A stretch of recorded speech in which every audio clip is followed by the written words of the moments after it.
Hi, I'm Rosanne and welcome to my garden. Whether designing a new part of the garden or refreshing existing parts of the garden, I always try to maximize visual interest by using plants of different heights or layers in the garden. For example, putting a tree, shrub, and flowering perennials all in the same bed. In this video, I'd like to talk about another layer, an often overlooked layer in the garden, ground covers. I'll show you some that we grow in our own garden, as well as those that some friends and neighbors have been growing successfully in their own. Let's start with a low-maintenance, sun-loving ground cover, sedum. This blue beauty, pictured in the bottom center of the screen, is Sedum Sieboldi. It looks good almost anywhere in the garden. Here I have it next to some annuals, Gomphrena and Cosmos. This cluster is one of 3 that I got from recently dividing one larger plant. I'll let this cluster grow to a foot or foot and a half in diameter and then divide it also. It's a great way to spread a favorite plant around the garden and create repetition.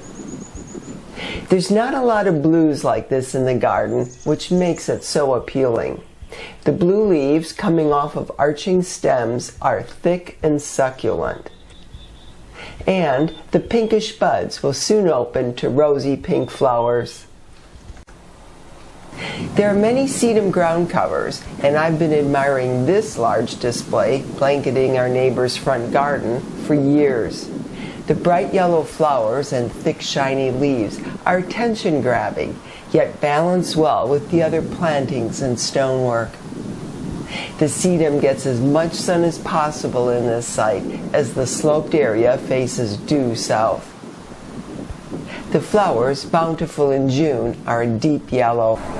As long as this sedum gets plenty of sun and is good drainage, it will thrive and spread.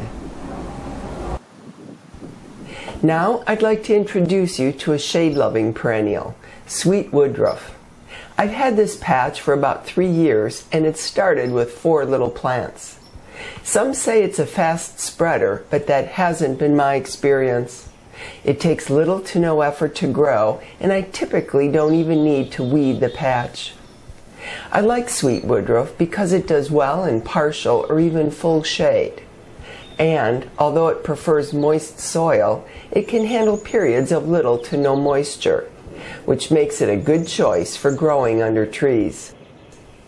As a bonus, in spring, the plants produce cute little white flowers. As with many ground covers, these plants spread horizontally, and they also self-seed. These are generally desirable traits for a ground cover, but in some areas it could become invasive. I find it well-mannered, likely because of our cooler Zone 4 climate. Overall, it's a great little ground cover. Another but unusual shade-loving ground cover that I'd like to introduce you to is Russian cypress. These scenes are taken in a friend of mine's garden, only a few minutes away. He started this area with 3 plants 12 years ago. While it may take a while to fully establish, Russian cypress is very forgiving in all other respects. It does well in partial to full shade and needs very little attention. Although it prefers moist soil, it can withstand periods of dryness. I love the idea of a low-maintenance evergreen ground cover and plan to add 2 or 3 of these to our garden next spring. This is Vinca. It's a great little ground cover, very hardy, and it has the most beautiful blue flowers in the springtime and throughout the summer now and then. This variety has deep green glossy leaves that really do complement textures and colors around it. Although it grows no more than 5 or 6 inches off the ground, it maintains quite a presence. In this vignette, the deep green leaves contrast so perfectly against the white of the birch bark and the chartreuse of the summon substance hosta.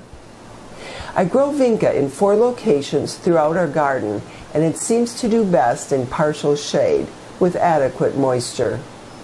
This patch is about 10 years old and I do not fertilize it. Vincus spreads mostly through long stems, also referred to as stolons, that take root at the nodes. If it wanders where it shouldn't, I find it very easy to control by pulling up the stolon and snipping it. It has never been aggressive for me. In fact, I wish it would spread more. Back in my friend's garden, we have the most delightful patch of purple dragon lamium. Its leaves with light green centers and darker scalloped edges make it a perfect choice for brightening up a dark spot, such as under this birch tree. Moreover, it's a hardy choice for our cold Minnesota winters, where it dies back completely in the fall and faithfully re-emerges in the spring. Relatively speaking, it flowers for a long period, May through June, and intermittently after that. It likes moist soil with good drainage, but can handle drier soils too. This area gets treated once in the spring with a slow-release fertilizer. Other than that, it's very low maintenance. Look at this gorgeous springtime display of creeping phlox. This carpet of flowers is planted on the southwest corner of our house, where it gets full sun, exactly what it needs. It's also planted on an area that's slightly sloped. As with many ground covers, creeping phlox has more of a visual impact if it's allowed to cascade somewhat, giving it another dimension. If it gets enough sun, it'll reward you with a beautiful show of color every spring. When the flowering is over, it has attractive, almost needle-like foliage that form a thick mass of green. This plant also spreads by stolons, hence its botanical name. It likes to spread, but it's easy to control. Every few years, I cut it back with the shears, or it would soon cover the pathway. I love the thick, shiny leaves of Pachysandra. This plant is also referred to as Japanese spurge. These are scenes from our neighbor's yard across the street.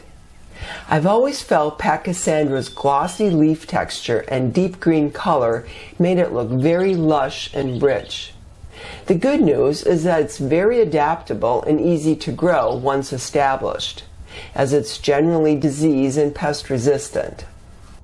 In early spring, it has little white flower clusters that form at the top of its stem.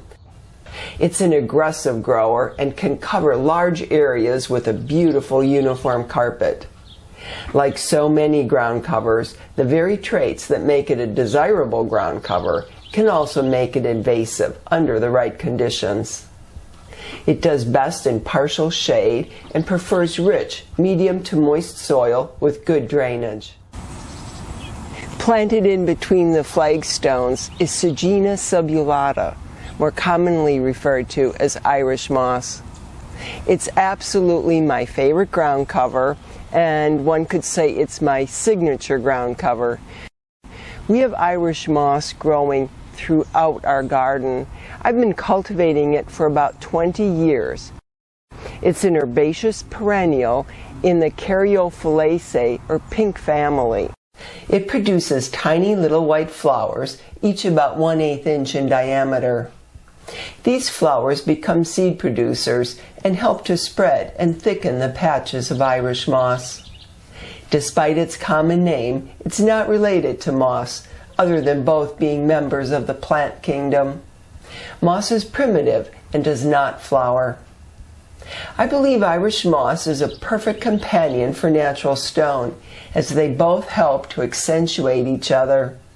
In my experience, Irish moss thrives in partial or dappled shade with consistent moisture. It can handle full sun, at least in our cooler climate, but will need more moisture to keep it green. A ground cover I grow for its color is Golden Creeping Jenny.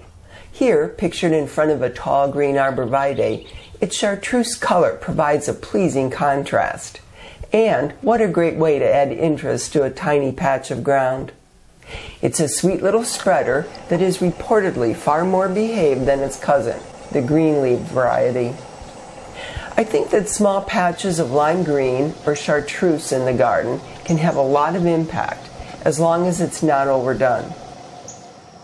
Here, in a shady area of our side yard garden, the creeping Jenny brightens the rustic stone pathway and fills the space where many other plants would be impractical.